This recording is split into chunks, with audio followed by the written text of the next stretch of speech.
of Saskatchewan. In Saskatchewan, Yellow Quill's my reserve. I'm a 60s scooper. My spirit name is Crimson Thunder. My voice is what my name consists of and what it's all about. So we usually open up a circle with a prayer, and an elder would open it up. I do not call myself an elder. A knowledge keeper would be the closest thing if I had to take a title, and I prefer no titles, really. But I am a drummer and I am a singer. I'll take those titles, and they are also our prayers. So I will open up with a prayer the way that I can open up with a prayer, and that's with a song.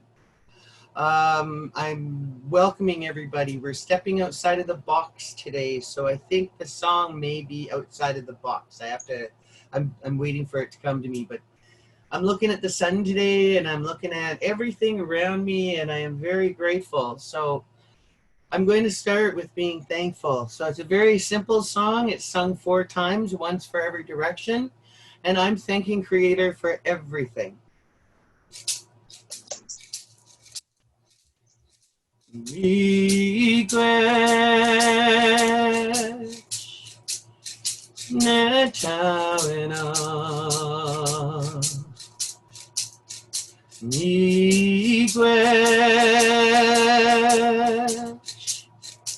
netawena Miigwech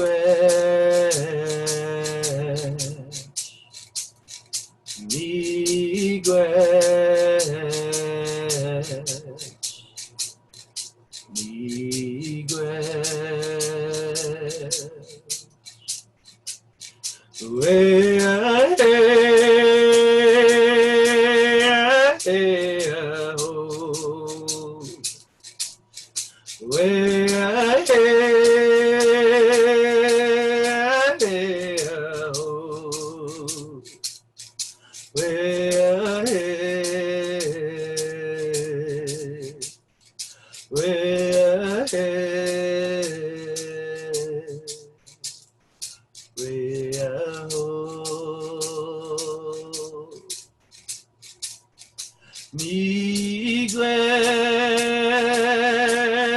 netawena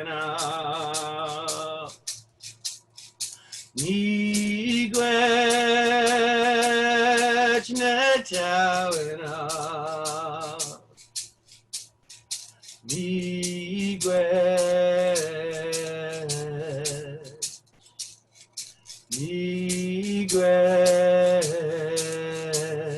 Miigwech Miigwech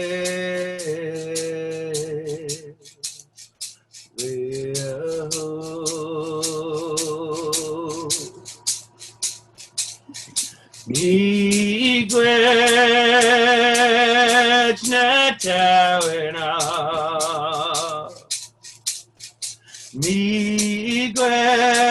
Miigwech netawena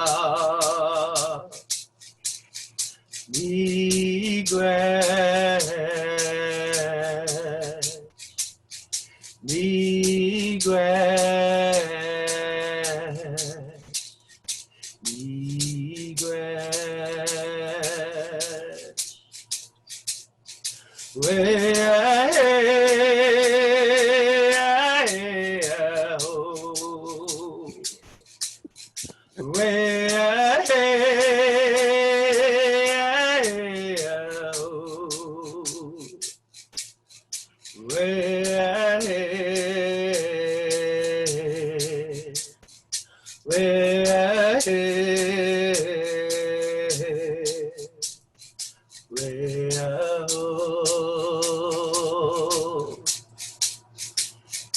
Miigwech netawena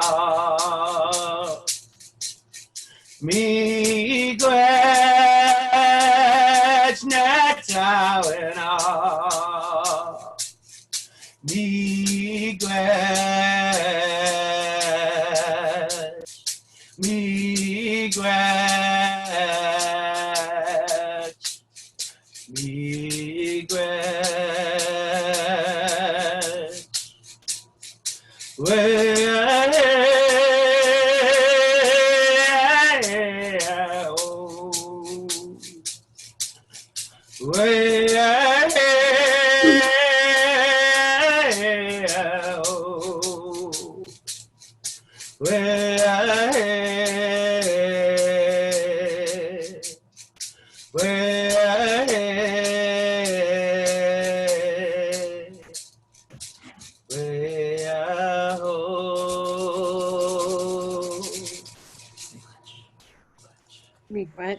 So that song is a song of thankfulness, and I'm thanking Creator for everything I can see.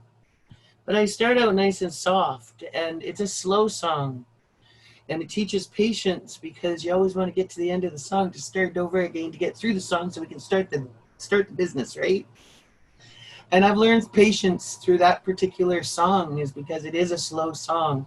And I do speed it up so I can get through to the end. And I have to control myself not to speed up to get through to the end. And I think that's part of stepping outside of the box and slowing down. I think it's part of all those teachings that you have inside of you that you're not really aware that you have these teachings. And it's that sacredness within this circle that is going to help us find that space. Miigwech. Thank you, Michelle. So my name is Renee Bourgeois, and I'm also on the National Steering Committee of Writing Relations. And we were to have some of our other colleagues with us today to kind of get us started, but I think we all have a lot of great wisdom in here that we can kind of pull together. And I think one of the things that we've learned over the journey, especially in the West Hub, is the power of the circle and how critical it is. But really grounding in this idea that writing relations is about kind of three core principles. One being women-led, not being exclusive women, but being like heart-centered and grounded, kind of moving beyond that patriarchal lens. But then there's that writing relations piece of seeking for just society and seeking to write relations in Canada. But thirdly is like popular education. And through popular education really means, and I think it fits so well with the circle because it's about, you know, our connections with each other, but it's knowing and learning together, I think is always the beauty of popular education. So today what we kind of wanted to do is just having a space to talk more about the circle and how or what our learnings and stuff like that were. So what I'm thinking is what we can do is we just want to, I mean, we want to go circle. I know it's kind of weird we can't do it on here, but what we thought what we could do is if we can go around first and introduce ourselves and what hub are you with? Where are you in Canada or Turtle Island or wherever you are? But what, if you were to share, like what have been one of your, maybe some of your most important learnings while in Circle? And let's kind of build from that. Does that sound good? So I'll put myself on the spot first. I don't know. Okay. So you heard my name. I'm here in Emiskwichi Waskahegan, which is Treaty 6 territory, otherwise known as Edmonton. So hard. In this circle, I found my experience with the circle is that, I mean, I've struggled with it at times, been really beautiful, but as a facilitator, I've really struggled with knowing how to correct the circle when we're in an instance and, you know, I haven't, one of my learnings is I don't establish parameters very well. And so I'll, you know, start the circle. And I had this experience yesterday as we were doing a circle, a live in-person circle, by the way, which was amazing to see people again. But I always find like when it starts to go around and people are sharing, there's always somebody who has a comment to add to somebody's and it bounces back and forth. And I always struggle with trying to correct that space. But I've learned to just be patient sometimes, and I always find what I've learned from the circle in many ways is just the patience with it, not having a formal strict agenda. I always find with the circle we always end up getting through an agenda without even having it there, if that makes sense. But the power for me too is just that we're all there in this equal space and in that capacity. I wish I had something more brilliant to say right now. I feel like my brain is transitioning, but I feel like I'm gonna just, what we'll do is we'll just kind of work through our circle list, and I'll call you out, but just reflecting on that. And I think we can all kind of, after we get through this first circle, we can kind of build from there. Because that, I think that's what I see the beauty of the circle is. I see this like spiraling out, you know, we start at this center point where we're having the conversation, and I find it just grows and grows. And I think as a facilitator and as an educator, I've just had to learn to trust that. And I think through writing relations and the circles that we've done, I've learned to feel okay with not feeling like you don't have control, because it always goes where it needs to go. So why don't I, Michelle, is it okay if I maybe pass to you as the second person to talk about, like, you know, what are your most important learnings while in circle, and start us off? Hey, Butch, I think it's listening. It's being in the moment and not thinking about what's going to happen tonight for supper. It's not thinking about what the next meeting is going to be all about. It's about hearing what takes place in the circle is as important as the moment you're in. And I have been chastised many times for speaking out of turn. And I'm cool with that because that teaches me that I need to shut up and listen a little bit harder. I find that it's okay to respond to people if it's a positive way, because we're not trying to bring people down. We're not trying to correct people. What we're trying to do is empower people through this circle. And empowerment is very, very important when you're just learning to discover your voice. I didn't always know I could sing as loud as I do. I didn't know I had that voice that I can bring forward, and people are going to listen to me as they're doing right now. This is just amazing stuff, man. People are listening to me. And I think that is the power of the circle, because everybody has that opportunity that they're going to be listened to. They're going to be heard. They're going to know how you're thinking and feeling and being. And that is the most important part of the circle. And things sometimes don't always get resolved in the circle itself, and that's okay. It can bring us to more circles. And I have one beautiful rule that I really like when I'm in a gathering, okay? If we're voting on things, and that could be a circle too, a circle of votes, if that's the process you want to use, everybody agrees. I'll be the one that says nay. And I always believe that there should be one naysayer so the conversation never closes down. You can always keep it open for future conversation. And when you've got that one no, that means there's somebody there that wants to talk about it later on. And you have to recall that nay and say, hey, is this effective today? Does that person feel the same way? Is there improvements that can be made? And I find that a lot of people don't necessarily follow after the circle. And that is where we're doing the work. The work is the coming together and talking about it, but there's other works that needs to be done when the circle is closed. And also to leave a seat open for somebody just because you want people to continue joining. Mm-hmm. Pretty much. Thank you, Michelle. All right, so Angelica, I have you next on the list, and thinking about what are some of your most important learnings of circle to date. I think that one of my most important learnings, I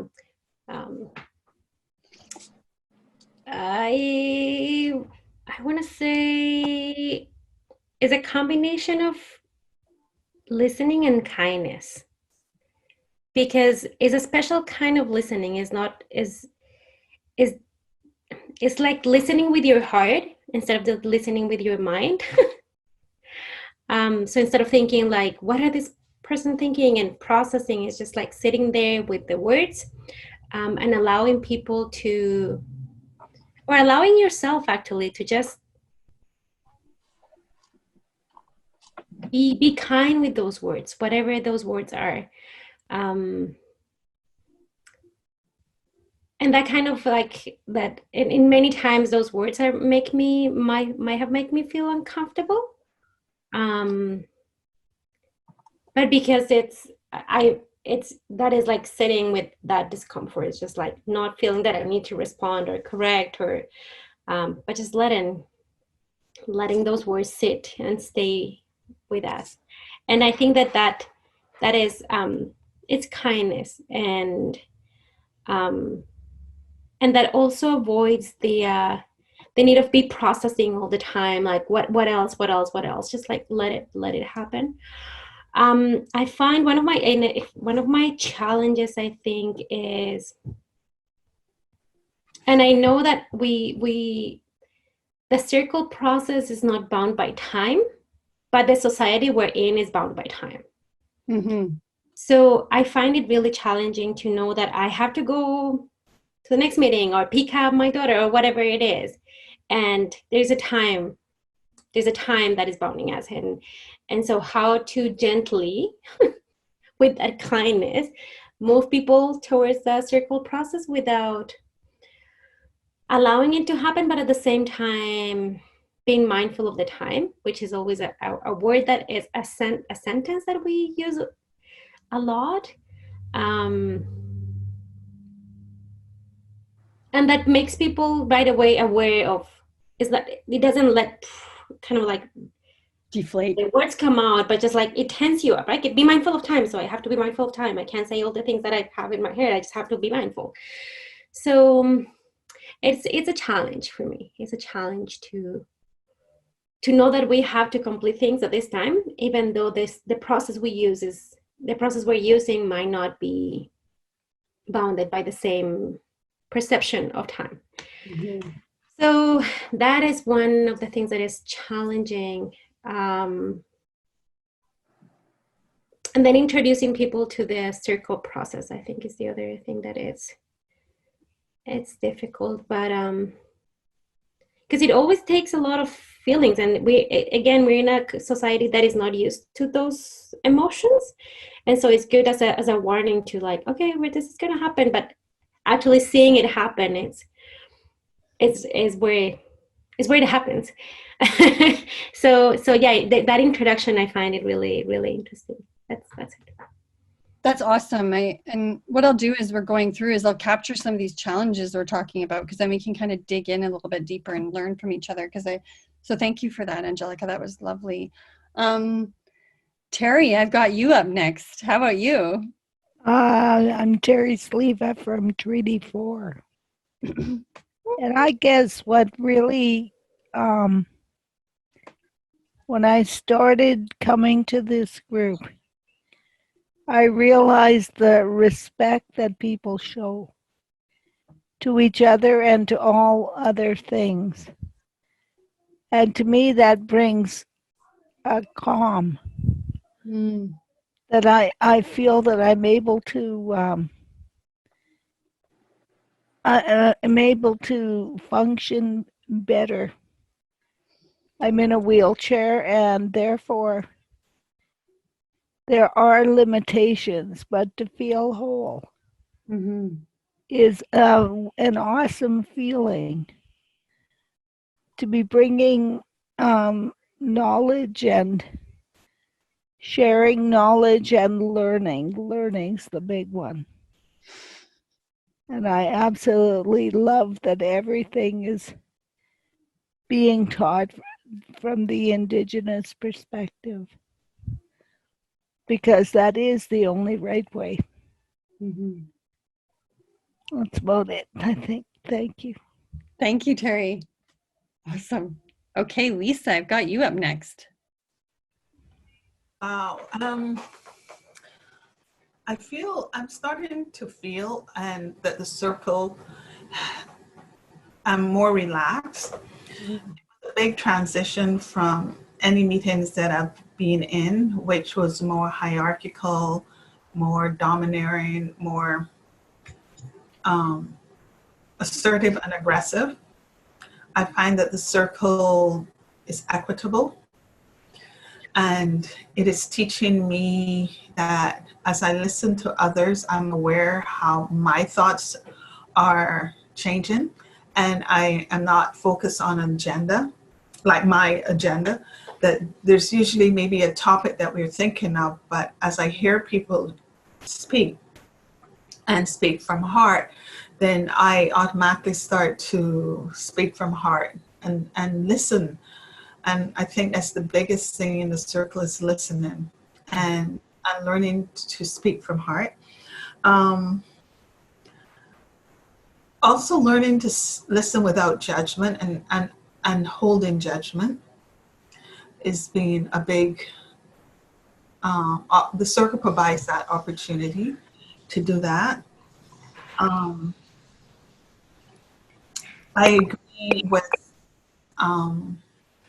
Angelica in terms of time frames and that kind of thing. It presents this challenge, but it's also amazing on the other side that sometimes it just moves so quickly and things get done within the right amount of space. And I'm also learning about process, that the circle has this process and I have to learn to trust it and trust the outcome. So that's one of the big ones. It's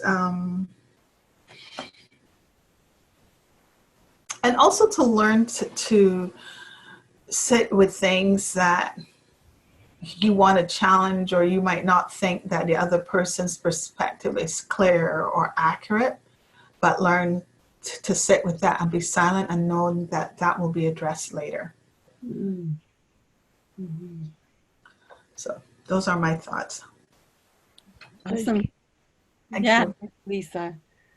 All right, Sarah, I have you up next. What are some of your biggest learnings in circle, or even challenges?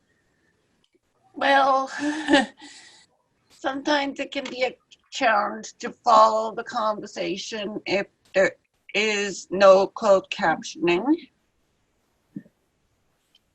As I do describe myself as conversationally deaf. Mm-hmm.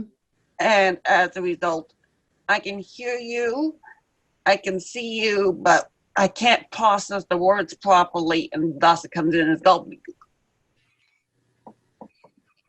quite often if I don't have the text to support it. So sometimes following the conversation is not the easiest thing, but I've learned to follow the conversation, and people have learned to accommodate me, and I like that I can learn the way I did when I was younger. Mm-hmm. I took Indigenous courses. I was in an Indigenous program at school, and I just like the fact that I'm able to enjoy that all over again. What have been some of your greatest learnings in circle, or what do you think are really important pieces of being in circle? Just being able to share with others. Yeah.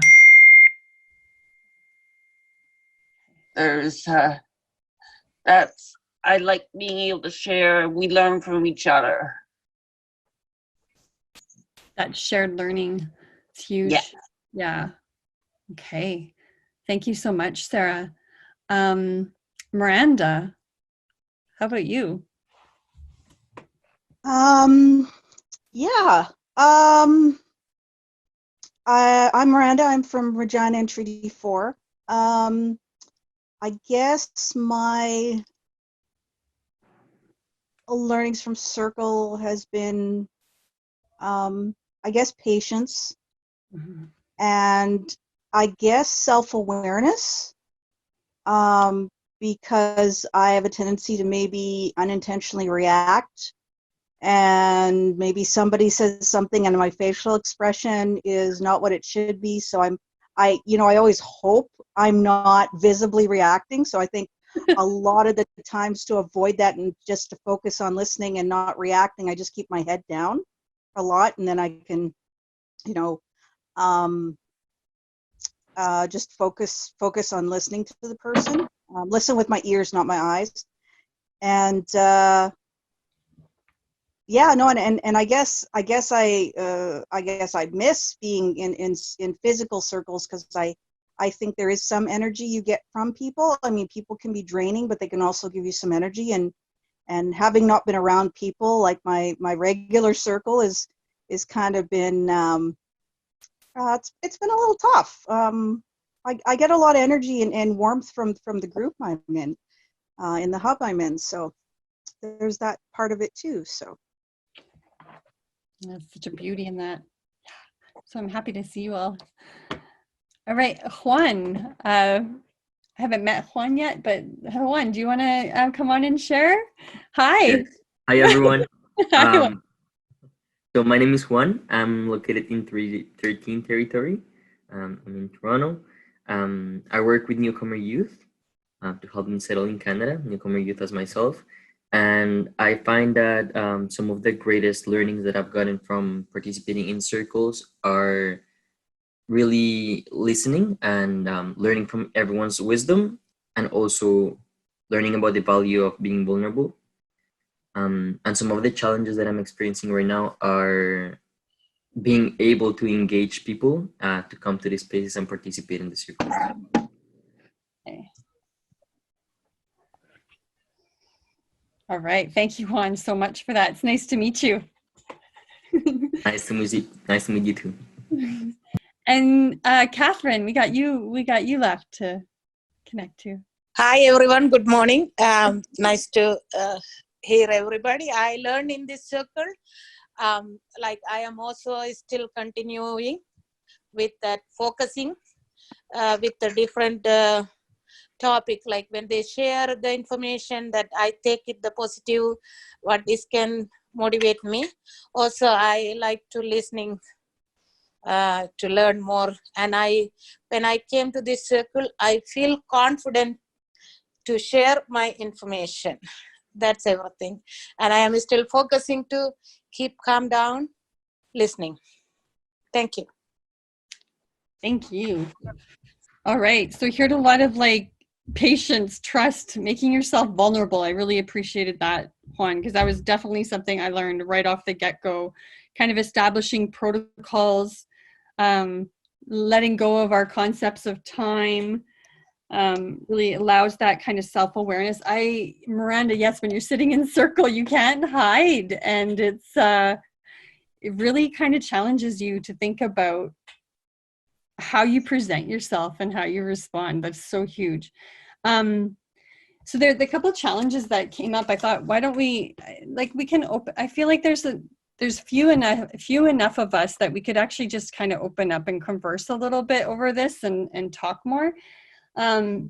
So the challenges I heard were like, one, correcting the circle when it kind of goes off, to kind of that challenge of time and like how we gently nudge forward, give it that space, but also give it movement. Introducing people, like setting the protocols and parameters for circle process and prepping for emotion, I think is huge, that you brought up, Angelica. There's that piece that's interesting, Sarah, about the closed captioning too, and how do you have circle without closed captioning, and how do we as adult educators start to move towards making closed captioning accessible and easy? So we'll pick up on that. And then the last thing I heard from, Juan too, how do we engage people in actually attending a circle? That's pretty huge. So let's kind of dig into these a little bit more and talk. And that piece about correcting the circle and kind of keeping it on time. I don't know if anybody has any thoughts about that. I know as my practice, I find like I don't think I've had any real formal training. I've had peace circle training, but I always find when things are going off, as a facilitator, it's this fine balance of like how to hold the space. And I found the most effective strategies I've used in terms of correcting the circle has been I've started to be more playful, I think, in the circle, which has allowed me to kind of nudge things forward. It was funny. I think about the regional gathering in Regina, and I remember there was a moment where the circle was kind of getting stuck, and I used my body and went into the circle and started kind of dancing a little bit to kind of shift the attention and kind of get the person who was talking to look at me so I could get them to see the transition. But I don't know if that's like the best way. It's always, we all have our own ways of kind of trying to shift that circle and correct it. I'm just wondering if anybody else has any thoughts about like when have you had experiences with that where you've had to correct the circle? What have you done? How has it worked for you? Do you have any lessons to share with the rest of us? I don't know if we actually correct the circle or not. Yeah, maybe it's the language. And I think that probably isn't the language that we want to use about correcting, because it's right and wrong. And really, when you walk into that circle and you're being yourself, it's not right and wrong. Yeah. Now, I've been to traditional circles where the elders have led it, and we stay there until the elders say it's time to go. We've eaten, we've taken breaks, but we go back. And a lot of our meetings at the steering level committee, it is like, we go in, we eat, we go back, we go eat, we go back. All day. That to me is more of a circle, like, of tradition, okay? Mm-hmm. The controlled circles, there's an agenda put forth when you've got, like, a group of people coming to meet. You have a purpose to meet, right? And when you have that time and you say, okay, we have this much time, you're controlling it from day one or from the moment that it starts. So to me, I don't see it as a circle. I see it as someone just operating and playing with it, to tell you the honest truth, because I don't see it as a true circle. I brought in the spirits today with my songs. I lit the smudge. I said I wanted to be in a good way today for everybody. And I sang a song to let the spirits know that I'm willing to maintain that design while I'm here online. I would do the same if I was in the circle. I would use my medicines, and I would start lighting the medicines when things got a little rough. Okay. If someone cries, it's always good to light that medicine to allow people their emotions to calm down, because that's what the medicines are for. But when you start with the correcting of what you expect, well, I got told a long time ago by elders, expectations are premeditated disappointment, so don't start there. Can you say that slowly? Expectations are premeditated disappointments, so don't start there. Mm-hmm. Do you have like that idea of like lighting smudge and stuff like that is such a good idea, because it like transitions a little bit. Exactly. When somebody's kind of maybe taking up more of the space than others. That's a really good tactic. Yeah. Any other thoughts about that? Like that, when you have that kind of maybe dominating person or something in the circle, like how to transition or shift or correct. And yeah, correct is not the right word. I find that challenging in a circle when if something starts to go in like a negative way, or their negative comments or negative energy, I don't know sometimes how to direct that, other than I'm learning there's a spirituality to the circle. And I think this is what Michelle was speaking about. And so I in my head, then I'll start praying to keep us on the right path and on the right foot, that the right words will come out, and that whatever is said will be taken in the best way for the circle, because I might be feeling anxious, but somebody else in the circle might need to hear that and grow from it. And maybe that person who is speaking needs to get that energy out then, so that each person will receive it as best that they need, and let it go. Just kind of breathe, Mm-hmm. Yeah. I see Sue has joined us. I don't know if I want to put her on and she's dropped. Oh, no, she's there. Just wondering, Sue, do you want to introduce yourself? And maybe we've all just went around and introduced ourselves where we're at and kind of what some of our greatest learnings are in Circle to share. And then we'll come back to the... Okay, yeah, I forgot about the meeting and I finally went through all my emails, so I thought, well, maybe it's still on. Yeah, this is Sue Deranger. I'm used to be with the Regina Circle, but I've been in Edmonton since March, so I guess I'm with the Edmonton Circle. And yeah, I'm just interested in what people are saying because circle's very important, but people forget that when we're in a circle and when we're in a group, it's like we're a nation. Mm. In a nation, yes, you have personal sovereignty, but everything you do should not be there to hurt the survival of the nation. And we need to remember that, and we need to focus on that, because when we say hurtful things, when we think only about ourselves and this is my reality, and we're not thinking about how we hurt people, then it can be very harmful.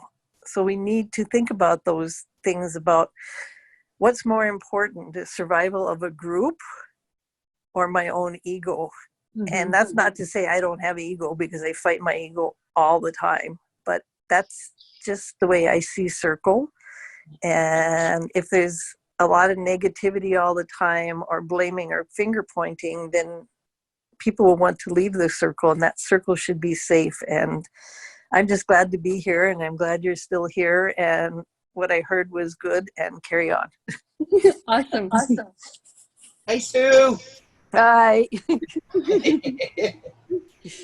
So we were just talking about like the dynamics when we have a circle and maybe it's being dominated, or, you know, energy and strategies to kind of shift that. Any other thoughts on that kind of challenge?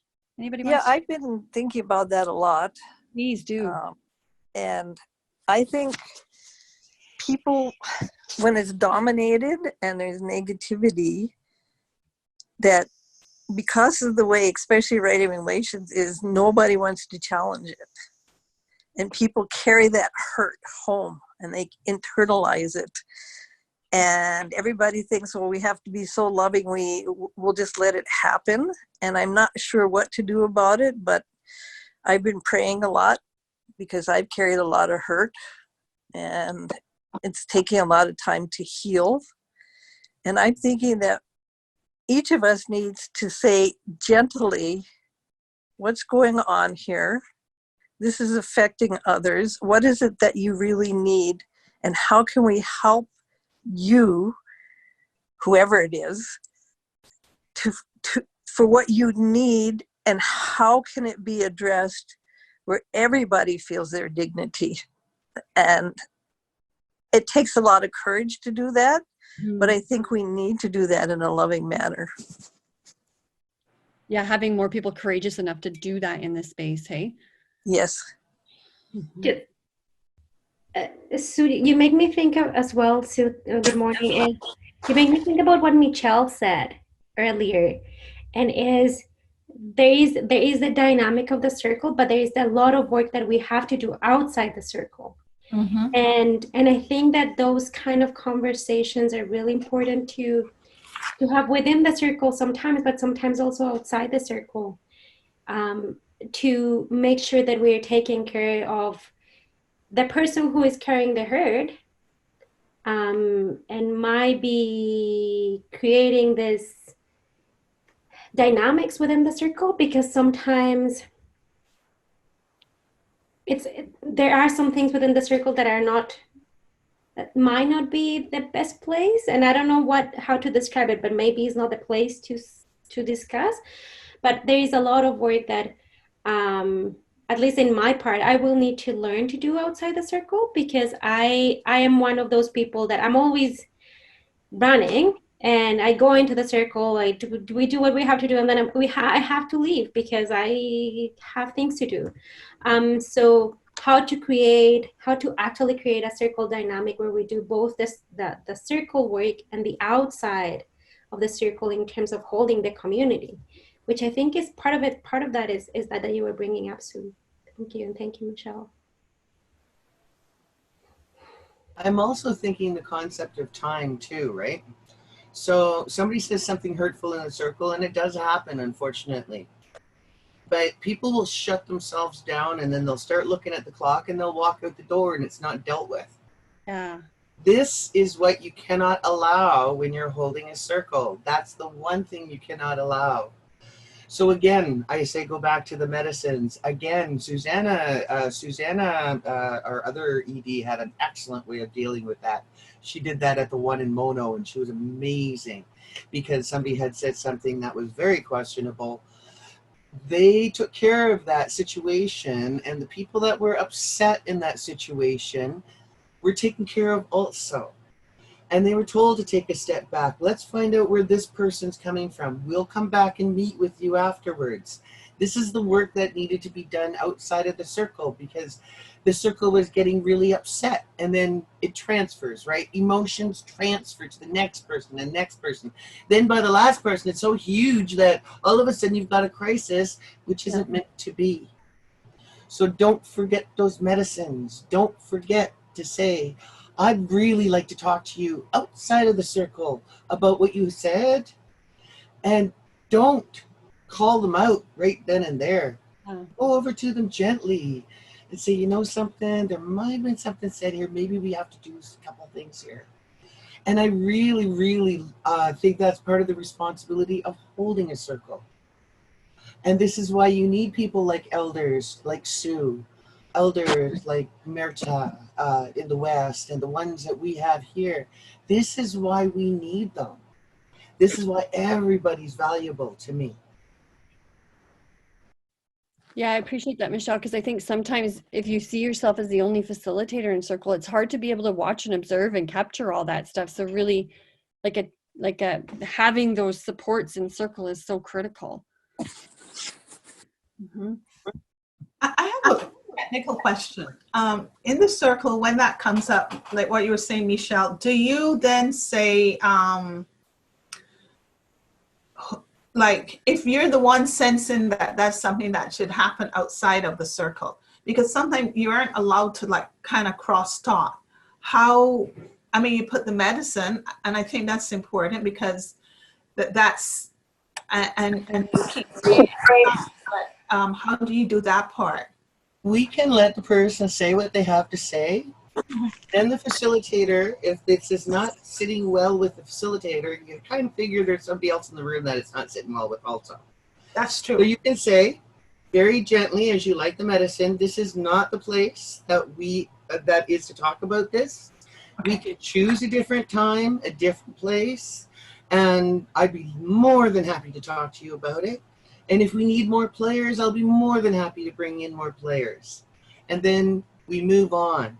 And we don't allow it to get really large, which is why I say like those medicines right away, right? You're already calming the people down, and you've got the words there. You know that this could have potential, but if we recognize it right away, then we can nip it in the bud right away before it gets too big. Yeah. Oh. Thank you.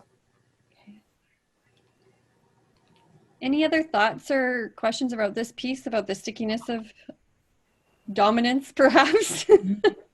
I know one thing that I've used in physical circles before, and I find it helps keep people from talking over each other, is a talking stick, or sometimes it's a talking object. That the person who's talking holds on to, and then when someone else wants to talk, they have to somehow get the object passed to them. And this quite well in physical circles. Yeah, it's that physical reminder of where the space should be. Yeah, that's good. And these are tools that you can make prior to the circle. So make an event and say that we're going to have a circle. But first we're going to have a circle and make a talking stick so that our circles are safe. Have from the very beginning that particular So what I've done in our Creating the Change courses that we teach, I have actually brought somebody in, gave a story about the stick that we used, asked the people to participate, to bring something in on that to that stick.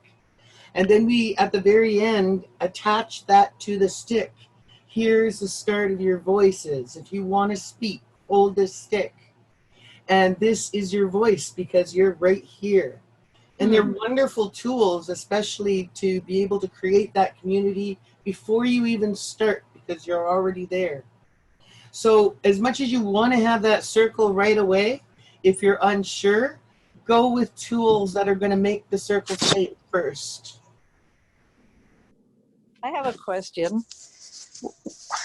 What happens if, like, it's the end of the circle, it's the end of the evening, or the end of the day, or whatever it is, and everybody's tired, and that's when an attack comes? Yeah. What happens then? That's a question. Another question I have is, like, elders were human. I don't even like to say I'm an elder, I'm a grandmother. What if I say something that's hurtful and people think they have to suck it up because I'm a quote unquote elder? What if people think that they can't confront an elder? And how do we address that? Because people are human and we shouldn't put people up on pedestals, and we all have faults. What do we do? And what is it when it's continually at the end of a session? What do we do with that? Tobacco. I've received tobacco from elders who've apologized for their behavior to me. They have said they were sorry and they recognized that their behavior was wrong that day. I didn't say anything, and personally, at that one elder that apologized, I've had 3, but that one elder, I'm thinking, like, what are you apologizing for? You know, but they recognized their mistakes. Other people may use their voices if they're not intimidated by an elder. I'm not intimidated because I know that you're a person. But then the work that we do, we know that the elders are going to be making mistakes and stuff like that, just like us, just less ones because they've done them before us. Right? It's all a learning process. It's not like, and when you're tired and the attack comes, oh, I can relate to that. But that's when we are on our alertest for tomorrow. When we have energy, we're going to deal with this, but tonight is not going to be when we're dealing with it. We want it to be good. Light that medicine and say, this is for tomorrow. With the intent, put down your tobacco, hand the tobacco to the person and say, we got to talk. And I'm handing you my tobacco. But not tonight because I'm tired, I'm spent. I can relate to what you're saying, Sue, very, very much. But I say the medicines all the time. So that's a big, sorry. Go for it, Lisa. No, I'm thinking that means then that we should have like extra tobacco in our circles so that if this, I mean, I know we're part of the protocols, I think, but that it is there. So if at the end of the day this comes up, we can say, you know what, we need to talk. And I'm thinking also about what you said earlier, like the work that needs to be done outside of the circle. I think that's a lot of reflecting, self-reflecting. Because for the elders to come to you after means that it's stuck in their mind. And if they're spiritually alert, it plays like it's, you know, the creator's prompting, you better go do this, or, you know, something that you need to move on. Yeah.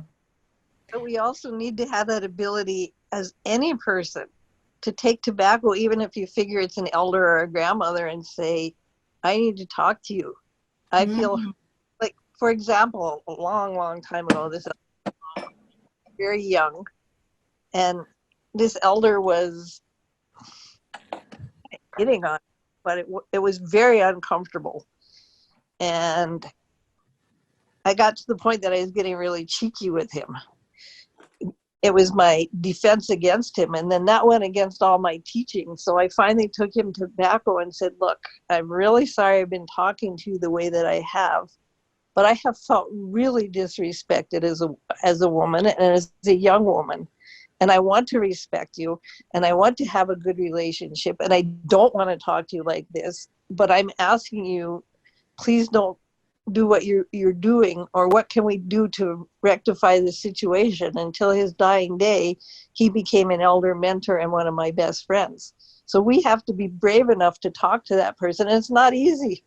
Yeah. And I think that having those difficult conversations is always there's always like a lot of factors that play at people feeling safe to have those conversations, and I'm just worried to put all the honors, all the work on the person who is feeling Hurt. Yes, because they're like, you're feeling hurt and then you have to say it and you have to like, but I'm thinking that there are some conversations that we can have to leverage the power, the decision, the safety of these people, so we can we support them in doing these things. And one of the conversations that I'm thinking about is the intergenerational knowledge, like how like young people, and I love that Juan is here and he's talking about young people, that and how do we include them in the circles, and the amount of knowledge and strength that they bring in, and wisdom of things that we that are a little bit older that we don't get, we don't know, right? And I like how like also Michelle started talking about doulas and transgender people, and how it's young people who are challenging us to think outside the box, right? So how do we emphasize that intergenerational component, but also wisdom that exists in the circles seems to be important in not idealizing elders, but seeing the or grandmothers, but seeing you for the amount, the beautiful wisdom that you represent, the beautiful experience, but also the kindness that we can relate to you in a human way. So I think that is important to build that. I was in a youth group facilitating for one particular component of their weekend, and each and every one of those youth, whether they were and they were all LGBTQ kids, to me, youth, I'll say, and anyways, all of them had a memory of their grandmother or their grandfather or somebody in their family that gave them a good memory. So one of the things we played on was that is where the respect comes from, right? Mm-hmm. And I never walk in assuming that these youth don't understand that word. I walk in assuming it's the adults that don't understand that word, respect, because they're looking at them like they're needing to be taught. I don't think I've taught any youth anything. I think most of them have taught me. Mm-hmm. And I think it's also your attitude when you walk into circle, that you don't know everything. You need that attitude of wanting to learn new stuff and maybe to cement a few things that you do know. Mm-hmm. But it is for the people, like Suzanne was saying, it is for the people. When you're talking, you're hoping that you're representing yourself and all your ancestors and all the people that are listening to you. And so you never say, I want. Mm-hmm. I want lots, but this is not the place to want all these lots. Hey, Sue. So I wonder, like, you're kind of starting the conversation, I think that Juan started too, that maybe we can talk about, is like, how do we get even those young people or people to come to the circle? How do we engage them in the circle? Because we know that all of us will go, but how do we engage those others? How does one food, music, fun. Don't sit there and say you're going to read to them the flipping agenda and then a few charters from the books and stuff like that. They don't want that crap on their day off.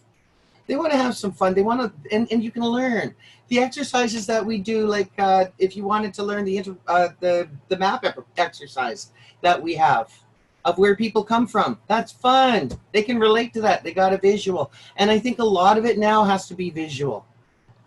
So being able to touch, being able to feel, being able to experience all of that, and space, which is something that is very important. It's a bit more of like a workshop style approach, maybe not selling it as a circle, but circle is integrated in to what you're doing. Well, it is. It can be. Like I've watched the youth.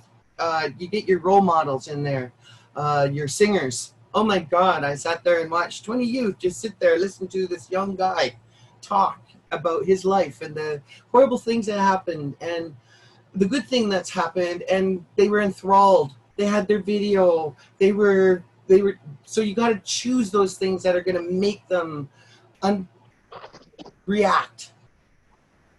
Juan, do you want to expand a little bit more on like your barriers with engagement? Like, do we need to dig in a little bit more? Yeah, I mean, I definitely agree with Michelle. Those are things that definitely help people to come into these places. But my question was mainly about like this current pandemic time, because of course, like our youth programs are very successful when we can see each other and we can feed them and give them community hours and they're gonna have fun. But during this pandemic time, our engagement has definitely decreased. So that is what I find like really challenging, because we have tried lots of things, like maybe connecting with teachers and offering them, like when the school was going on, to improve their grades if they participated.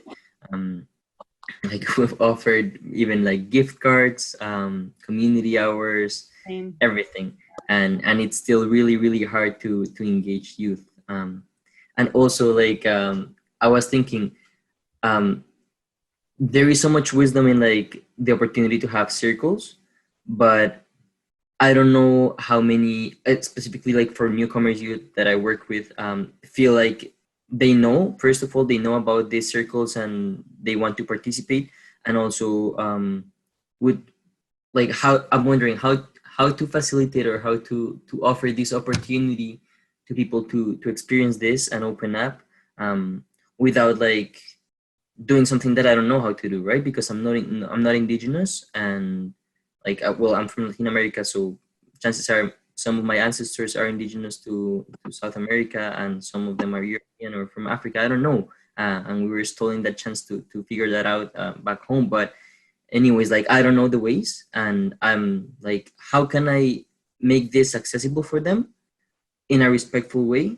I just don't know because I think they should know. And we try to start all of our workshops like doing land acknowledgement and educating them, because as newcomers don't really know much, if anything at all, about indigenous peoples, unfortunately.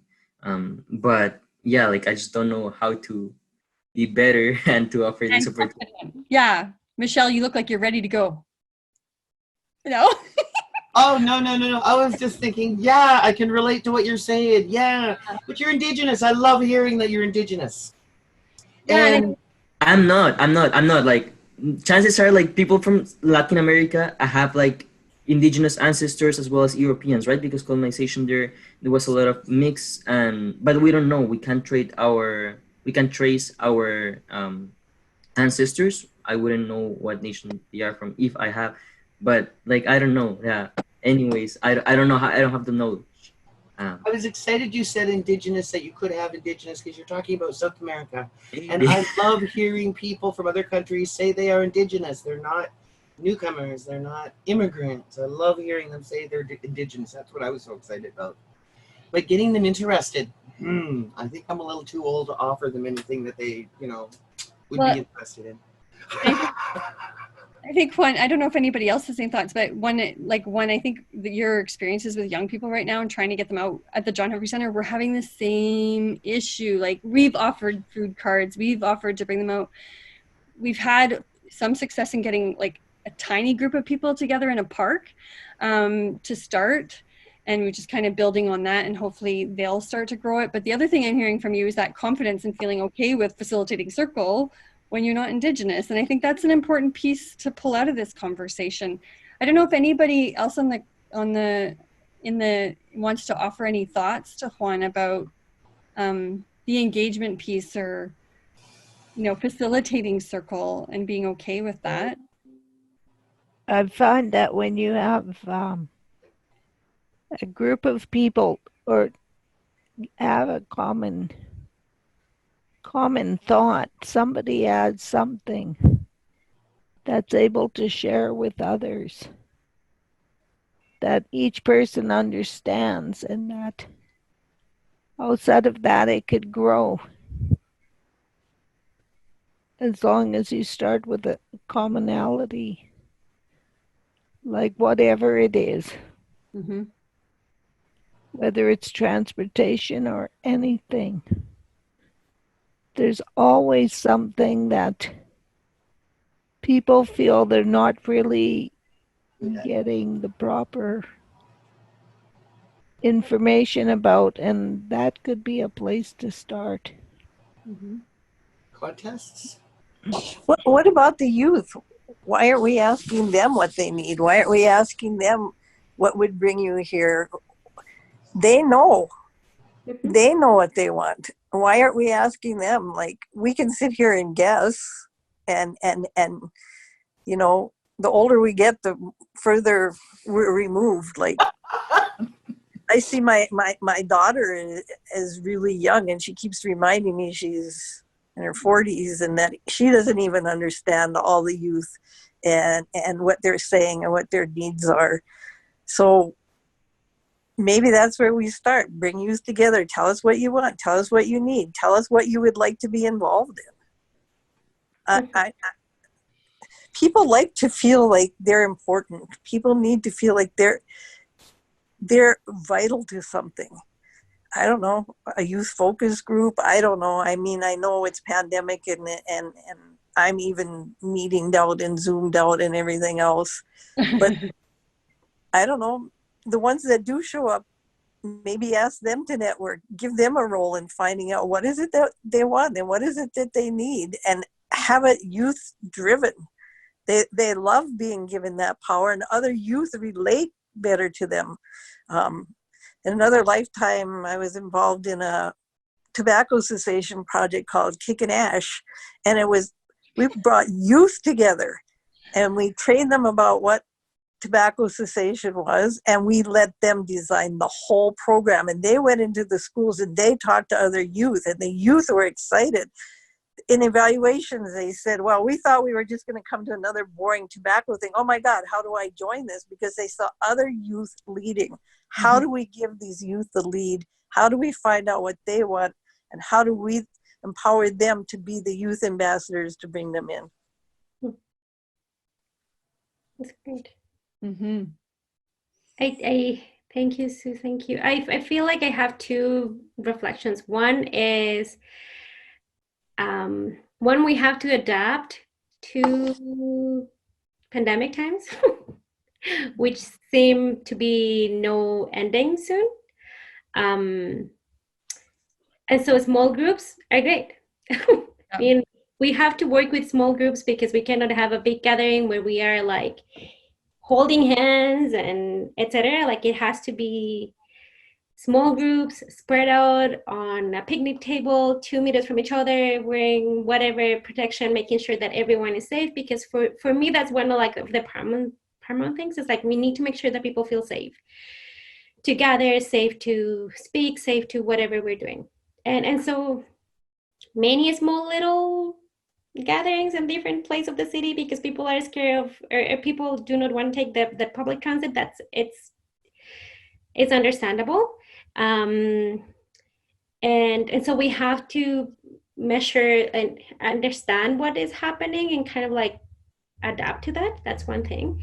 And then the other thing is, I think that when I started facilitating circles with writing relations, negotiating that I'm coming from Latin America, who am I here, and how I can participate in the circles and be part of the circles was a huge learning for me. And I remember in one meeting, Sue telling me, "You're human," and you start there. And I was like, "Oh, yes." So we are here in the circle, and we have to protect their circle, make sure that we are holding everyone. And I have to start not, but why differentiate me from everyone? But what I have in common? It's like I'm human, and I want this to grow, not to ignore what history has done to each one of our groups where we come from, but to find the commonalities and find where we can leverage each other and learn from each other. So I have found, and if I can refer to my experience, because it's the only thing that I can talk about, it's like I have found for myself lines and limits of what I feel comfortable doing and what I don't feel comfortable doing.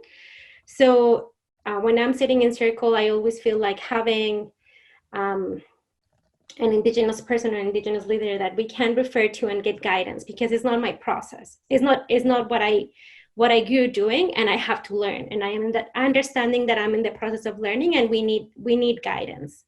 I can't, but I'm not going to restrict myself and hold myself because I'm not from here or it's not my process. I'm human and I belong. I just have to be guided by someone that actually knows what they're doing. I feel shy on using medicine. For me, I'm not comfortable doing that yet, and I have to recognize it. So if I feel that that is needed, then I should ask someone else and get the guidance to do that properly, because I know that's not mine. And I can do that. So I feel like those are the things that I will use it if it is lightened, but I won't start anything. And I hear Lisa saying, I pray that things, when I start hearing negativity and things are going, like the negative energy is kind of growing in the circle, I pray. And so I think that that's the way we integrate in the circle. Like she prays in her own way. What I would do is I start like really rooting into my heart and trying to find what is that people saying, what is what they need, and kind of like rooting there, because I don't have that faith to hold on to. So I try to take ground on my heart and find a place. So it's just like negotiating, but starting on the place that we are humans and we have the right to belong, because we want this community to be better, and we want to do it with good intentions. We want to learn in the process, and we need guidance, and we find the places to negotiate that. I think that's where I have found to myself. Mm-hmm. Okay. Going back to the youth there, I've never met a youth that isn't able to think of somebody else. So right now, I know that we're actually thinking of our homeless that are challenged right now. And so we're getting our youth involved in collecting clothes. The ones in our programs, we know that Christmas is around the corner. We've got to figure out ways to get money for what we can do for them for Christmas. And I know it's a project outside of what your goal is, but sometimes when you work towards a goal, there's other things that pop up in that process. So that might be a help, or that might be an idea, to look for a project that everyone can get into. And I know there isn't a youth that wouldn't want to help the homeless. Yeah. So I hope that helps one. I think one of the things that's been sticking in my head as all of you spoke was like, one of the things I've had to learn is like trusting it's the right time, right people, right place. And if it's only 3 people, it's just the beginning of like expanding it. And so I've always found like with our young people is that we've been working with JHC is that it may seem small, but then we just slowly start expanding it and not, I think one of the things I've learned over the last couple of years has been not to feel like we have to try and catch all, but to like build strong centers and like allow it to come out. So just some other thoughts. Some of the other things that we talked about. So I'm going to transition us a little bit. Some of the other things we've talked about, and I know we have Migmohan on here now. Migmohan, I'm wondering if you want to introduce yourself and just say hi to everybody, and then we can kind of keep the conversation going. I know you're in the car though. Yeah, she's driving. No, she's Oh, not. hi. Hi, Meg. Sorry. Hi, how's everybody? Good, good. I've been listening and really feeling. I'm sorry I'm late, and I'm just listening to some rich conversations, and really appreciate the feedback and the positions of some of the voices from the young people. And my name is Mig Mahan, and I'm from Escanua-Badich. I'm a grandmother from Dish clan. Jaget is my maternal clan, and I'm so glad to made it to the circle here. And actually, tomorrow I arrived in the city to participate in the elder and youth bonding that's been going on for the whole month of July.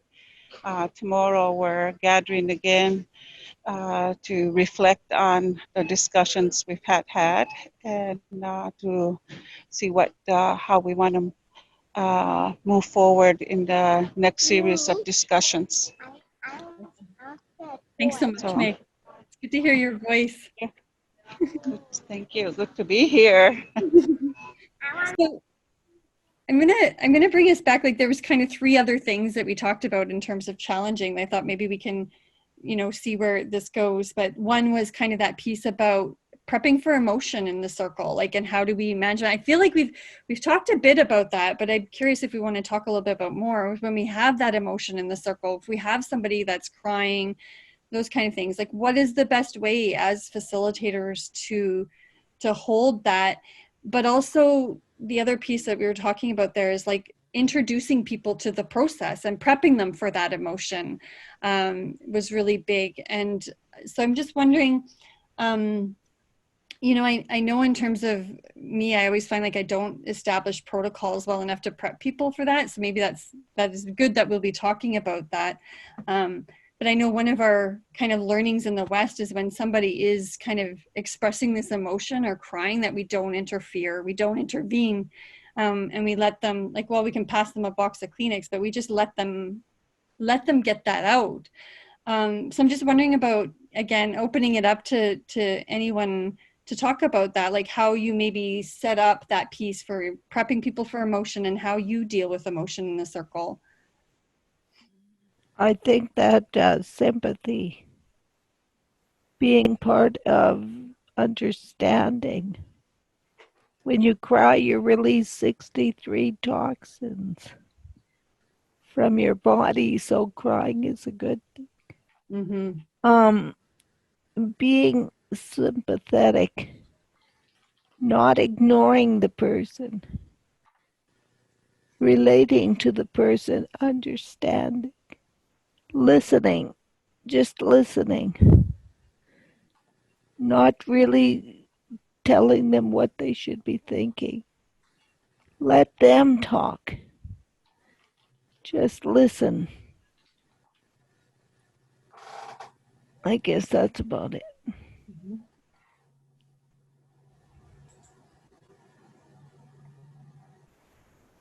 Thank you, Terry. Dead on, Terry. Absolutely right. Let them talk. Give them the choice. Give them the chance to be able to get those feelings out. But then again, also be aware there's might be aftercare work that's required after the circle's over. Yeah, you're right, Terry. And the reason we say don't interfere is if you put a hand on someone or you hug someone, you stop that flow, and it needs to come out. body language is just as important as language, and people can tell if you're listening and if you're concerned, you know. And there's not much more to say after what Terry said. And you're right, Michelle, there could be aftercare. I have a question though. What do you do about people that are constantly attacking, constantly making people feel like they've done something wrong? What do we do about that? Because people don't tend to respond, and then it's internalized. What do we do when somebody's always saying, well, I need this, I need that, and you didn't give me this, and what you did was wrong, and blah, blah, blah, blah, blah. And it happens in groups. What do we do about that? I think sometimes people just aren't ready for the circle yet. And I think maybe they need time to reflect on their behavior within the circle. And we ask them to gently remove themselves for a period of time until they're able to come back and understand that we're here to support each other. And if they need extra time outside of the circle, then we have to provide those resources that allows them to get into that space. Mm-hmm. Now, a circle amongst ourselves, like our colleagues or is there's certain expected behaviors, right? I've been with elders circles though, and they're totally different because there's lots of emotions out there. And they give that time to get those emotions out there. And in one case where I was sitting in the circle, this woman went on for a good 15, 20 minutes. But at the end of the circle, the about face that happened was amazing. And somehow, somewhere, somebody was able to pull their negativity and say, this is what you can do to help yourself, without telling them what to do to help themselves. And I think some of it was just after they finished the rant and giving them their space, they got pulled aside and said, hey, how are you feeling? We listened, we heard, we care.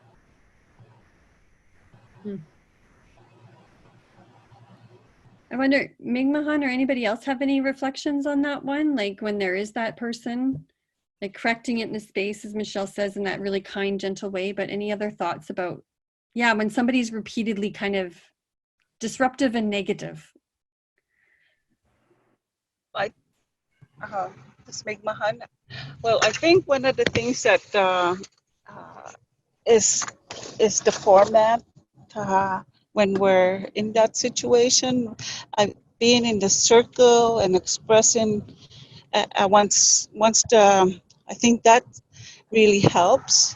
And when we're in that kind of somewhat not in a negative way, but in a good way of an environment where everyone has a voice to share, and we're there to express, and that we're not there to respond, but we're there to listen. I think when we really understand the circle and explain, because sometimes we, like in any ceremony, like we just don't walk into a ceremony. There's a whole preparation and orientation and really understanding about how we're gathering. I think that plays a big role, like like what elders would say, like being in the actual ceremony is part of it, but the most important part of it is the whole preparation of it. And so I think that's really an important ingredient to working with those different dynamics in communities, in family, and so on. And that the circle always provides that space that every one of us matter, and that we honor each other where we're at. So those, I think, play an important piece, because the reason why sometimes we're going in that space, when we're in that space of,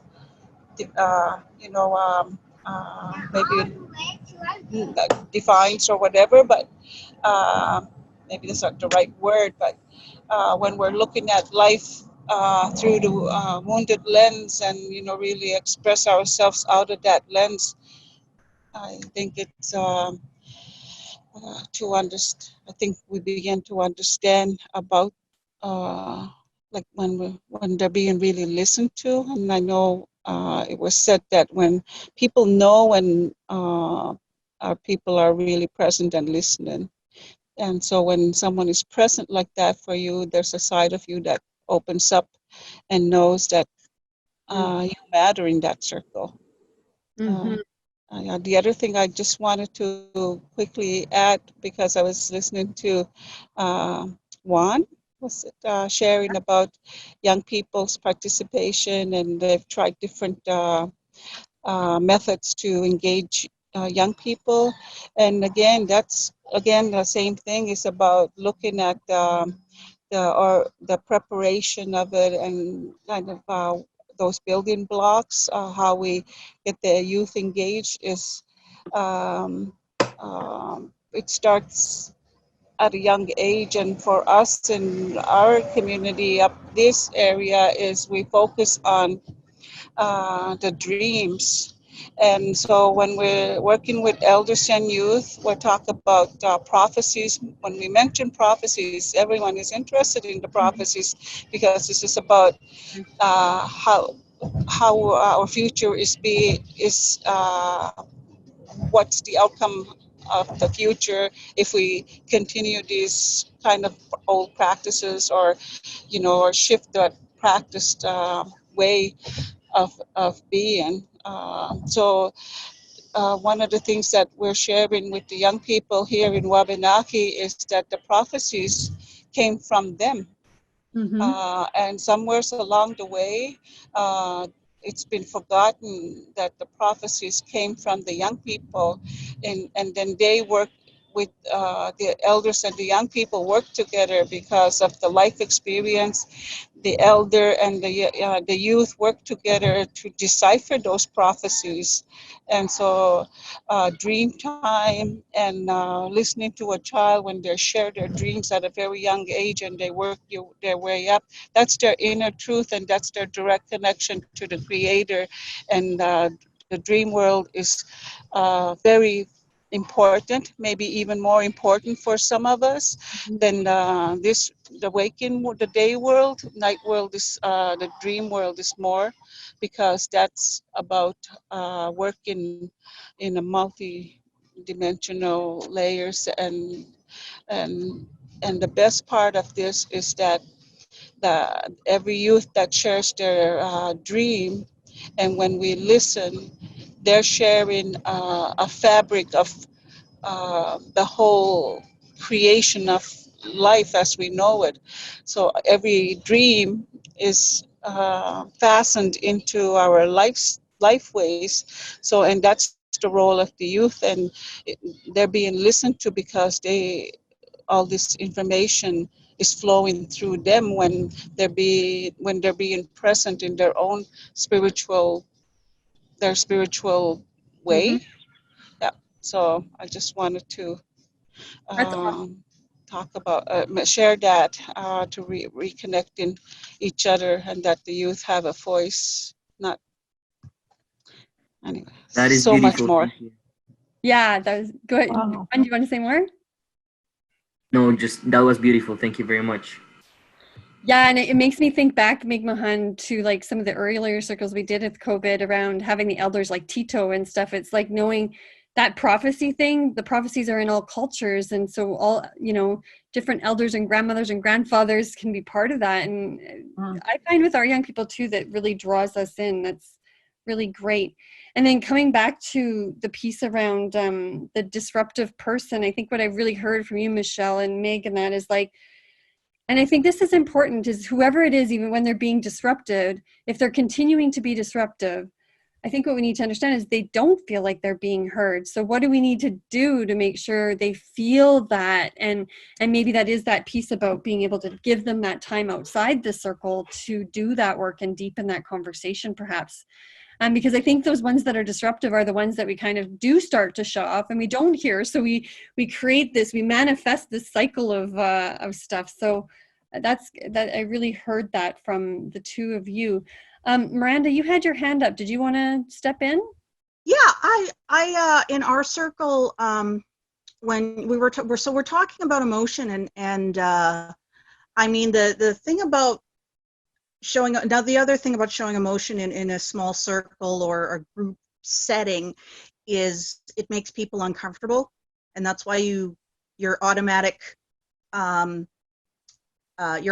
reaction is to try and stop it with comfort, or but it's important to be like empathetic and understanding, and yeah, you have to let them have it out.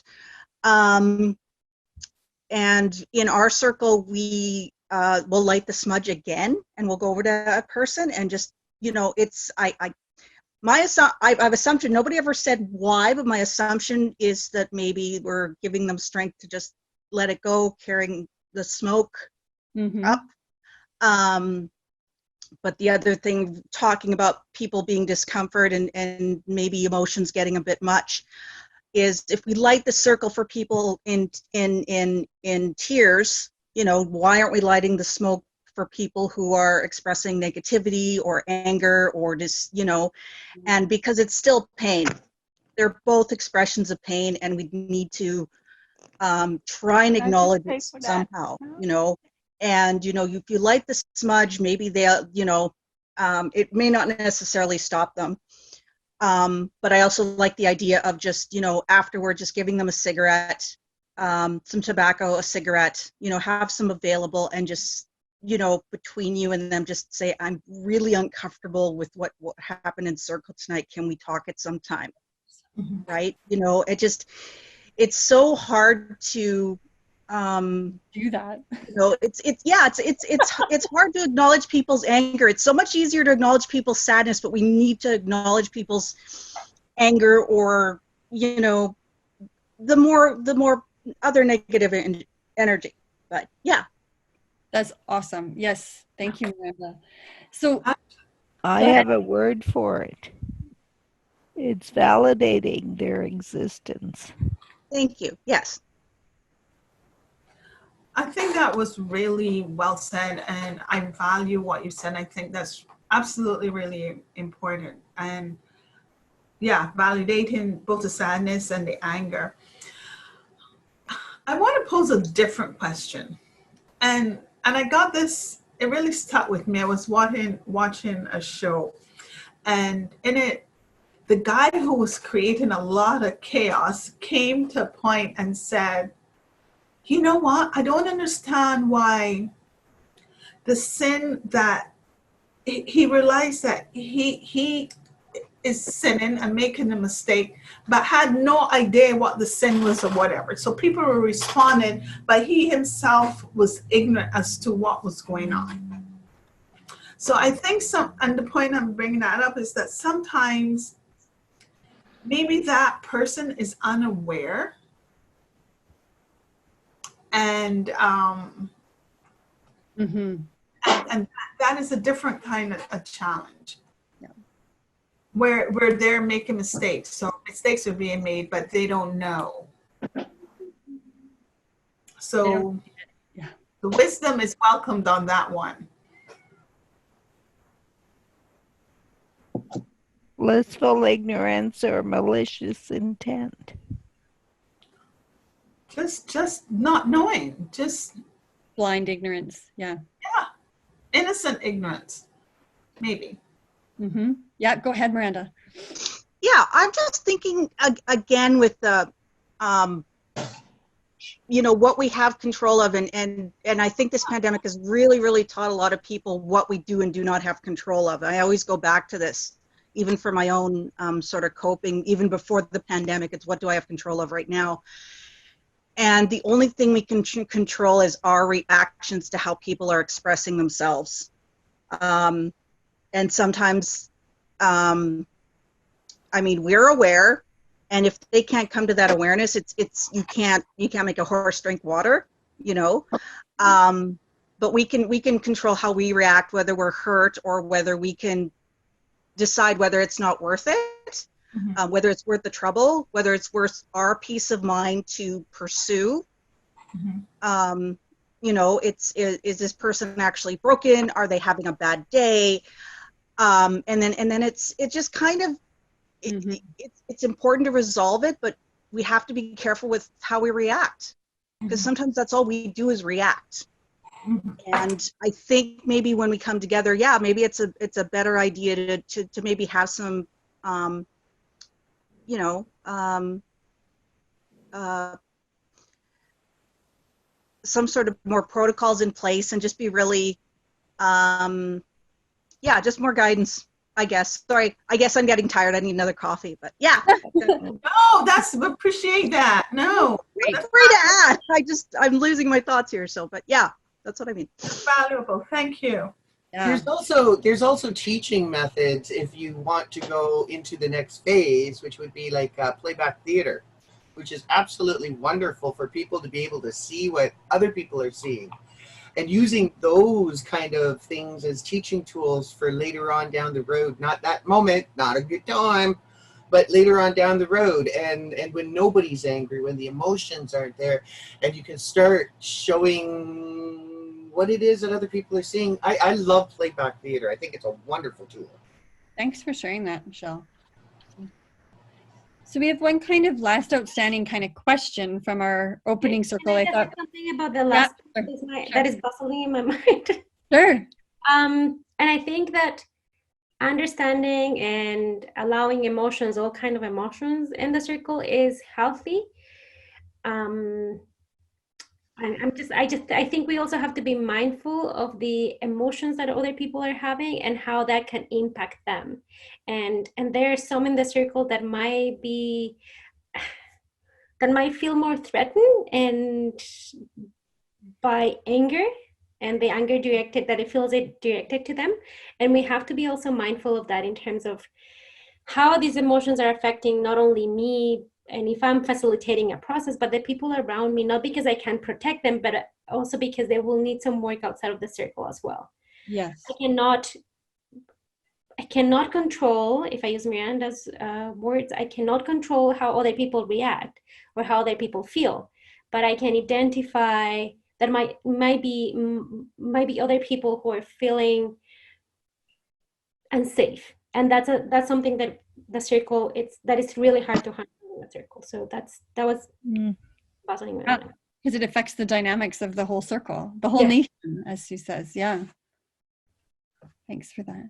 So just kind of thinking forward, and just wanting to address that last question, and then we can kind of take it where we want to go. But that piece about, I'm kind of coming back to Sarah about this piece about, for those, what if and when we have people in our circles who are hard of hearing, who are deaf, how do we facilitate that, for example? Because we often have that with elders as well, where where we've sat in circle and they can't hear what's happening. How do we work with that? How do we accommodate that in circle? I don't know, Sarah, if you have any thoughts off the top of your head from your experience, but maybe we could build off that, because I think this is a really critical piece, actually.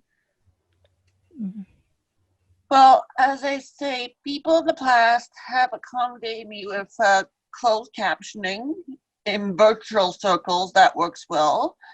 In real circles, accommodating me may mean using that talking stick so I know who's talking. Okay. And also, don't criticize me if I look to be staring at a person. I am trying to read their face. And sometimes when I'm reading someone's face, it looks like a stare. Good to know. Okay. So that piece about captioning, having the talking stick, letting people look at each other in the face straight on so you can observe. And sometimes people think that I'm staring at a person when really I'm not. You're following the conversation. I'm trying to figure out what they're saying and trying to figure out the whole conversation piece. Mm-hmm. Thank you, Sarah. Any other thoughts about that from anybody else with any experiences with that, like even with elders? Yeah, Michelle, please go. Okay, so we actually have somebody in our one of our groups here in Ottawa who will stand up and say, "I am hard of hearing. Can you please speak louder? Can you project your voice?" That woman is awesome for using her voice, because let me tell you, she'll use it all through the meeting. And as annoying as it is, people get in the habit of being able to speak up and using their voice out. That's part of it. There's also tools that we can use if needed, and those are headphone speakers that will Amplify? amplify, yeah. Amplify the, but these are things, if you're aware of people that have disabilities, or you're, especially if you're gearing towards disabilities, have these things available for them regardless of whether they need it or not. Always, it's just a preparation, and that way when they walk in the room, they won't think they're an afterthought. That's really important, not being an afterthought walking into the circle. I know that. Yes. Thank you, Michelle. Yes. And making sure that you, if you do have a registration process, don't hesitate to ask, like, is there anything that we can do to make it so you can fully participate in this circle or this conversation? I think is really important. And also ask for your volunteers. Like if you're hearing impaired, sometimes we have volunteers that do have the language that could give you sign language, and they'd be more than willing to come for the meal. I know I have a couple of people that are willing to do that. So like, feel free to ask for those kind of resources too, right? And recruit those resources. Hey, that's awesome. But we also don't need to put the onus on the person with the disability to ask for things. Yeah. We need to try and figure out what's needed within the people that are coming. I know that as a disabled person, that it's really hard to ask for what you need. Somebody from, I'm with Barrier Free Saskatchewan, which is a disability group, and somebody had sent me an article yesterday, I think, and it talked about how we just, okay, I can't go there, okay, I suck it up, I go home. I can't be involved in that, so I suck it up, I go home.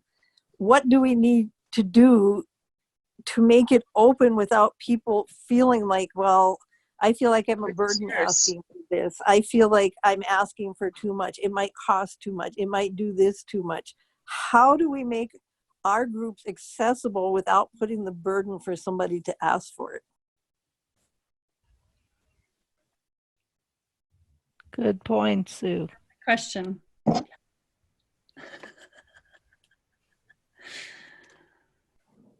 I don't know, do you have any, Terry or anybody have any thoughts you want to share on that one? Like, part of for me is like just knowing who's in our circle and having that personal connect. So I'm able to adapt. But yeah, I don't know if, are there any other thoughts from anyone? Well, I'd like to think that people are being positive and they want to change things so that it could be accessible. But there are times when I feel like I'm an outsider. The fact, just ask me. You want to know what I want? Ask me. Yeah. And I'll tell you what makes it easier. Not all people will voice that. But we need to make the effort. Just to have the effort made makes a major difference. That people care about each other. So that's sorry. Go for it.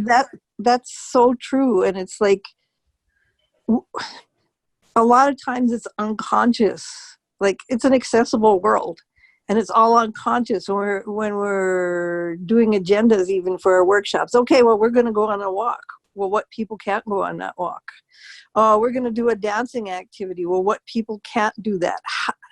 It's not saying don't have them, but what can you do to make it more inclusive, to help everybody be a part of it, instead of stepping aside?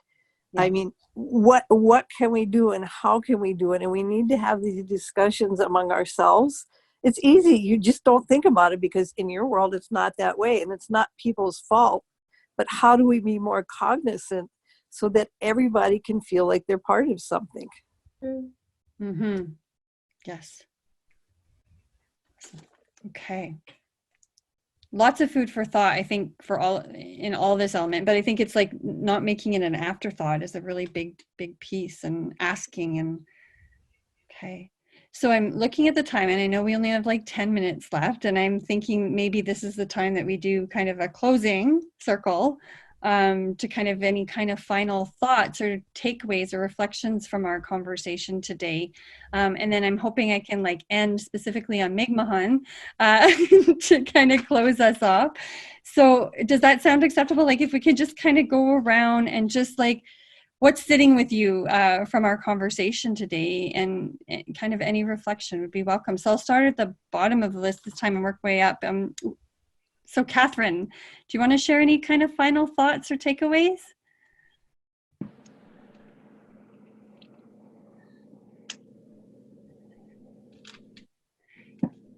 Hiding in the background.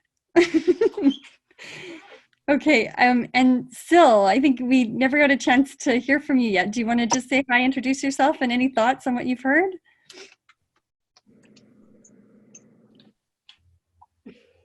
Just a minute, I'm trying to unmute and type and do all the things.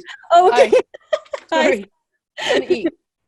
So amazing. Just I'm so happy to have been allowed to be part of this, and just to know that the listening piece for me was the most valuable.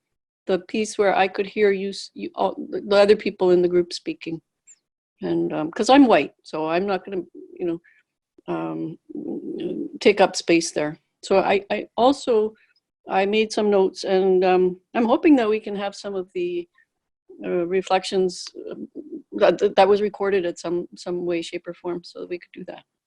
Yeah, because I'm going to be having a circle very soon with about 100 Indigenous people, and give or take, in the circle, and I haven't got the foggiest idea. So this is really helpful. And still, where are you at? Where Toronto. I come from Toronto. Well, thanks for joining us today. Mm-hmm. Thank you.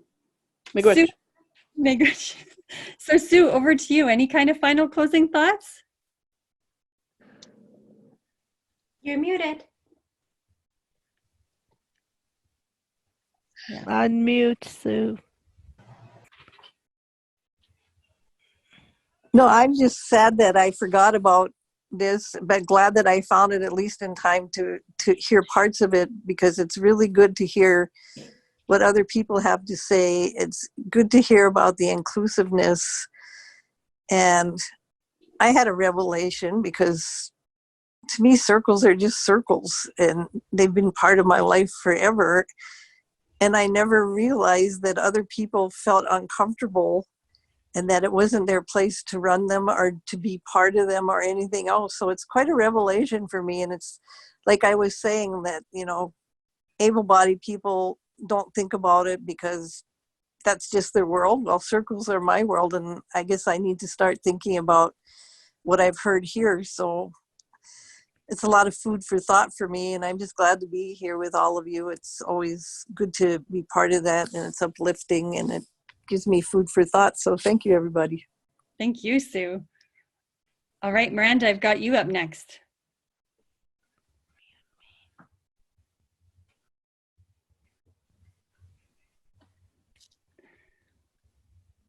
No, just really glad to have been able to join this morning. And I got to admit, I did not know what this was really about until you started talking about it. And I was like, oh, I get it now. Okay, out of the square, like we're all in squares now, and we're literally missing our circles. But so it's been really enlightening, and it's just been nice to see so many people, and yeah, it's just nice to connect again.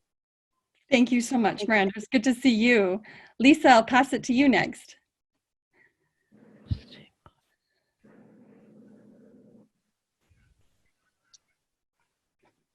Unmute, Lisa. Sorry about that noise in the house. Okay. One of those things I think that is stuck out for me today, or a couple of things. One is being conscious of those who are coming into the circle and the needs that they have, so that they are comfortable, and remembering to make that space safe. And also, I think in our circle, we need to, in some way, get some younger people on board and keep them on board. What Juan was speaking to has resonated with me. What can we do to keep them? Because we had some younger ones come, and I don't know the reasons, but that stuck with me as well. So it was really good. And the emotional part of it in terms of understanding that process and learning what to do and managing it, I think that was important for me in making me feel more comfortable in the circle. Thank you. Thank you, Lisa. Okay, Juan, I've got you up next. Hey everyone. So I feel very grateful that I was able to be part of this circle, and I'm really grateful that I got to meet you all and hear your thoughts. I feel like they really in my mind. And two of my main takeaways are what you shared, Angelica, about your experience, like becoming comfortable in participating in this kind of space and helping facilitating them. And I also take away just how comfortable I felt and everyone's ability to just listen and share respectfully and openly. And I hadn't felt like in the right place to share this kind of concerns, like with my interest in participating and learning about this. So I'm really thankful. Those are my main takeaways. Awesome. Thank you, Juan, so much. Okay, Sarah. Well, I just am happy that we can get together again, and I like the process. And I like learning. It's good to see you. Yeah. Okay, Terry, I've got you up next. Okay, thanks. The positivity of this group was just amazing. I learned so much from you. From all of you, when everybody gets their brains together and focuses on one point, to evaluate, to criticize, to think. That critical thinking is so important to come to a conclusion, and I feel like a sponge here, and I'm just gathering information. So I would like to thank you all. Thank you so much, Terry. I feel like I'm always learning from you, so it's so nice. Angelica, I've got you next. I feel so many things. What is stacking in my mind is the combination of inner circle and outer circle, because I think that there is a huge learning for me.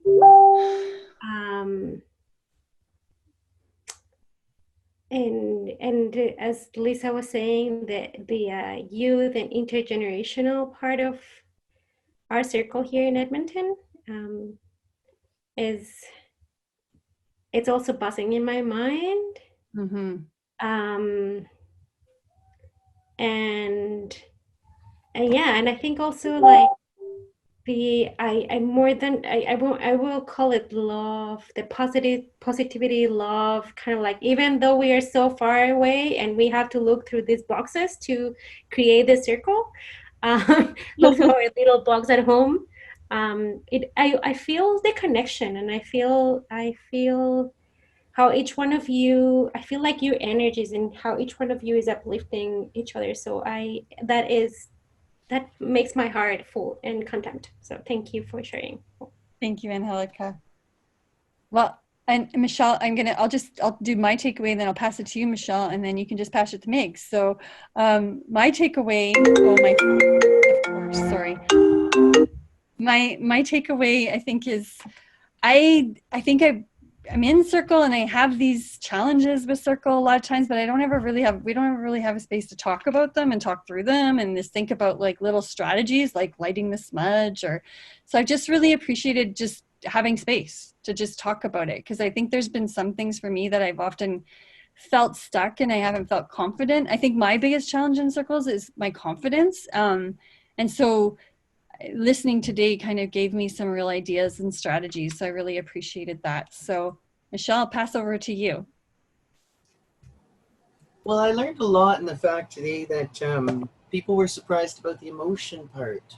That's the part I love most about the circle, is because I get to see their emotions, I get to hear them, I get to feel them, and I know they're real then. They're at their realest when they're showing those emotions. Mm-hmm. So I live in circle too, just like Sue. So a lot of this stuff is old hat, I guess you could say, but it's also kind of like facilitation skills too, right? When you're doing a circle, you still have to use your facilitation skills. And part of the circle is you're not alone. You have other people beside you who have those same skills, different skills, new skills, other skills, and they can assist you. It's not about you running the circle. It's about the circle working for you. Mm-hmm. That means participation from everyone, and allow these people to play the role of if this person needs comfort, if this person needs to be talked outside of the circle, allow them to do that, because if you're busy facilitating, you have your role. So maybe choose people in the circle that say, hey, can you keep an eye out for this? I know you're good at that. Hey, can you keep an eye out for this? I know you're good at that. And trust the circle absolutely and the spirits that are in here. I have a meeting with my boss. I am so sorry I have to go.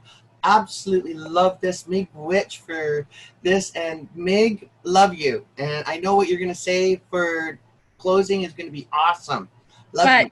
Before we do, I think with everybody moving up and down with mics, I think I missed Sue. And Sue, did I miss you in that closing circle? No, I didn't? Okay. No, you didn't. Okay, I'm not losing my mind. Okay, over to Mig.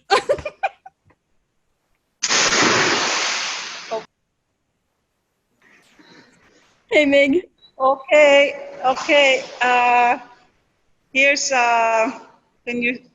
here's where I'm at. I'm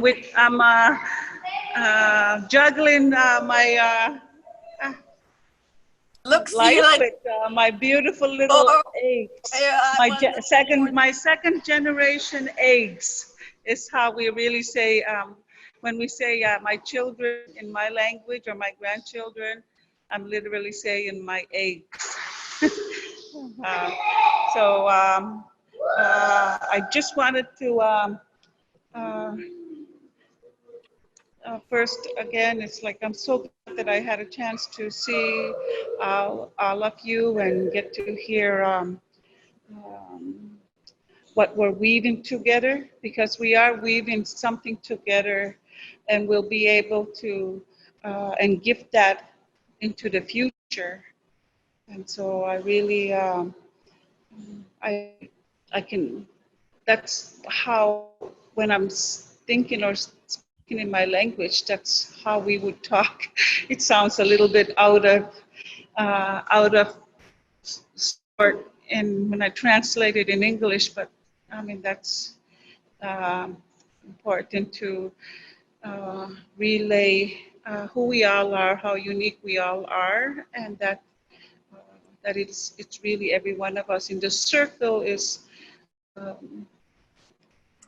it's not hierarchical, and that we are an important ingredient into what we bring into the circle. And so the facilitation model of it even is not Michelle described.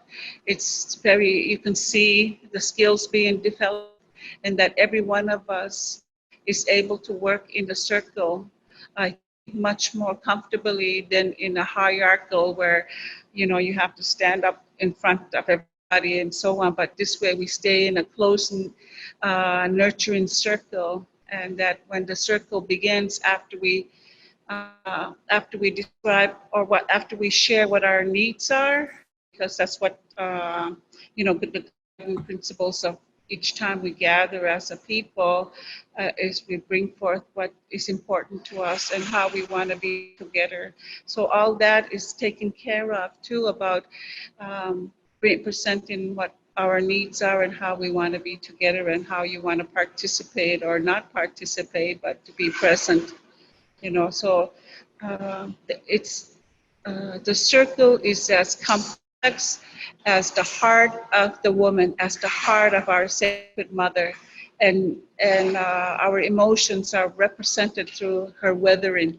So that's for me, like when we look at circles, it's really all of us being who we are. So I wanted to just share Thanksgiving offering in my language here from Wabanaki, from the people of the First Light, which is the East Coast, furthest East Coast. And so each day for me would be to acknowledge the first light, which usually comes in the east around 4 a.m. And I'm woken up 3:30 each middle of the night, and I just sometimes enough to say Welalin, thank you to the first light, and I just slip back into another realm. But so I want to offer that Thanksgiving in my language. Chikisu, Nukumichina, Niskamichina, where you lalin dandelikan muyak ni majuahan, dandel mawali agebido tiek, dandelikan adiek, dandeli sit hamualaget kik mijuajis, maljues kito abiadijik, dandel mo delap the midiju sit hamu, dandelap the midis mimajuahan, at the wachtemai debiganat and Bohanmuan and Dlech, regularly Nuchitna. So, thank you. Thank you, Malalan. All right. Well, thank you everyone for joining us today. And I know this is just another part of our journey. So I'm looking forward to the journey ahead, and we'll be in touch as we move forward. So I'll let you all have your day. I hope you leave in a good way, and we will see you all very soon, I'm sure.